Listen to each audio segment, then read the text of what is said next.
What is going on, YouTube? I am Germ here. As you guys can see up on the screen today, I had this tweet called Rumor Season Nothing Better, and I tweeted this out because we finally are starting to get some of these off-season rumors, and 42 likes, that's good for me on Twitter. You know, I was feeling like this tweet was doing some numbers, and partly why this tweet did so well is because I actually got some replies from Mr. LEC Wooloo himself, Skeleton as well. They are a little skeptical. You know, Wooloo said half the rumors right now are BS, it's too early, but that also means that half the rumors are not BS, so I think there is still some stuff worth talking about. And that's the other thing. Yes, we are still very, very early on in the offseason. I mean, most of these teams are not even knocked out of the playoffs yet. Most of these teams are not even like done for the season yet. So there's no way that all of these teams know exactly what they're going to be doing next offseason. But for sure, these conversations have started. For sure, there are some rumors going on. And even if not all of this stuff is going to happen, even if some of it is just speculation, I still think it's fun to talk about. And today we're going to be talking all about Blaber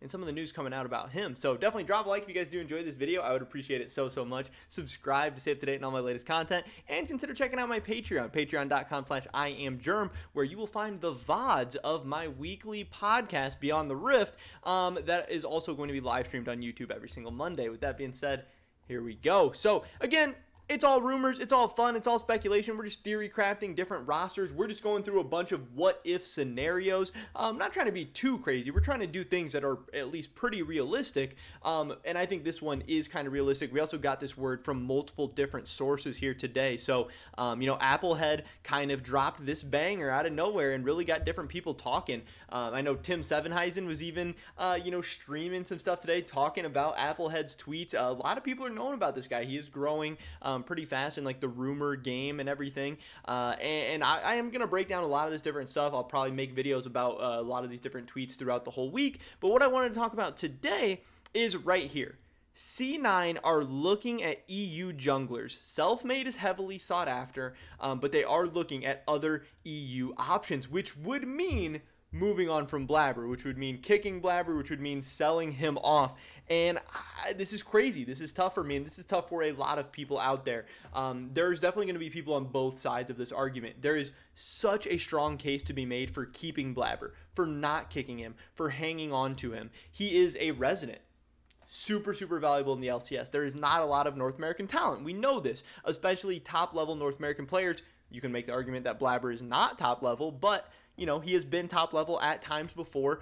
You know, those are hard to come by, especially as a resident player. Also, this is a, you know, kind of younger talent. He's only had one international performance. Maybe you want to ride him out a little bit longer. Maybe you want to see what he can turn into. And also, at this moment, before this most recent MVP award, you know, still hasn't gotten handed out yet, he has won 2 out of the last 3 MVP awards. This is a guy who has been one of the best players in the LCS. But then on the other side, there is a ton of other reasons to move on from Blaber. I mean, one, even though he's won MVPs, still in the summer splits, he has been absolutely pedestrian. He has not played at an MVP level in 2020 summer or in 2021 summer. I think he got 3rd team All-Pro jungler, but now that Santorin is back and playing better than him, I think at best you could say he's the 4th best jungler in the LCS, but I think there's a case to be made that maybe he was the 5th best jungler in summer. I think last year, you know, he was definitely not the best jungler in summer either. There is a lot of people kind of passing him up, even though he has such good spring splits.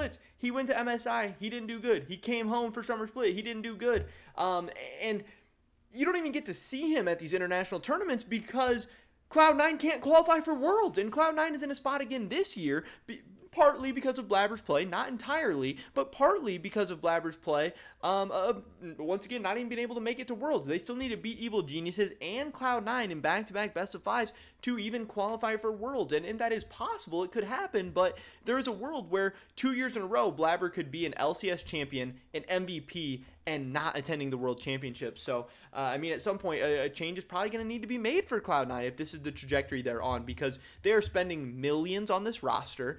They are a team who, now they've won a couple of more championships in the LCS. You know, before last year, they hadn't won a championship in some time, so I'm sure that was a big goal of theirs. But now they have won a couple of championships, and I'm sure they're realizing that while LCS championships are nice, at the end of the day, these orgs play for international competition. They play for international tournaments, and so far, Blaber can't get them to Worlds and didn't have a good performance at MSI, so maybe it's time to move on. Maybe Blaber obviously is a talented player when he's on. Maybe he'll be a better fit somewhere else, and maybe Cloud9 will have a better fit. Also, obviously, Blaber still has 2 years on his contract, and you got to think that some team that just because Cloud9 hasn't been happy with Blaber's performance doesn't mean there aren't a lot of teams out there that wouldn't love a jungler at Blaber's level. A guy who at his best can be an MVP, a guy who can be a cornerstone of your franchise, a guy who can lead you to LCS championships.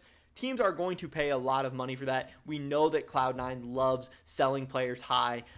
They've sold off MVP players before, like when Sven Skaren got sold off. So this would not be completely unprecedented by Cloud9. And also, I think one of the big things here is getting a jungler who's going to synergize well with Perkz in the mid lane. And, some people say that these guys don't fit together because of Blaber's playstyle or because of Perkz' playstyle. They're not gelling or whatever. But going out and getting a European jungler that might fit a little bit better with Perkz could be a huge thing, because Perkz is their franchise player now. He's the guy that they're putting all the money into. He's the guy that, is their face. He's building up their fan base. He is getting people so hyped. And even though he hasn't been necessarily that great this season, they do expect, the next 2-3 years to be what Cloud9 is all about. And if going and getting a self-made, if going and getting a Jankos is going to help unlock Perkz and help unlock this Cloud9 team, then that needs to be something Cloud9 at least considers. As far as where Blaber could end up, though, I think that is what becomes very, very interesting, because I don't really see, when you look at all the top teams, I don't really see 100 Thieves as an option. They have Closer, they have Kenvi. I don't think they'd be going for Blaber, but maybe it's possible, because, again, Blaber is a resident, so he becomes very, very valuable. TSM has Spica. Team Liquid, I thought, would be a really, really spicy option for Blaber for a while, but now that Santorin is playing so well, if he can stay healthy, I see them kind of hanging on to Santorin for the future, so I don't really see that becoming an option until I finally get to Evil Geniuses potentially being an option. They've only played Sven Skaren in a single game in the playoffs. It seems like they're going to be moving on from him. Are they really going to write out contracts as their future jungler, or could they maybe make a move at Blaber? I think that would be pretty interesting. I think that'd be pretty spicy. I honestly think that'd be a decent fit for both Blaber and Evil Geniuses. And they see here that one of these rumors is Evil Geniuses potentially making some moves.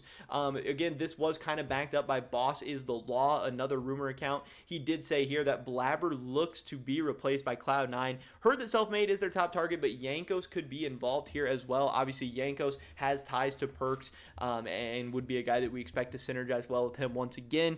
But yeah, some of the big news coming out today. Again, just rumors, just speculation. It's not for sure, and it's going to depend how this rest of this playoff run goes. If Cloud9 ends up going on some crazy miracle run in the lower bracket, if they go to Worlds and have some awesome performance, all of this could change. But right now, we're kind of on that trajectory of things not looking good for Cloud9.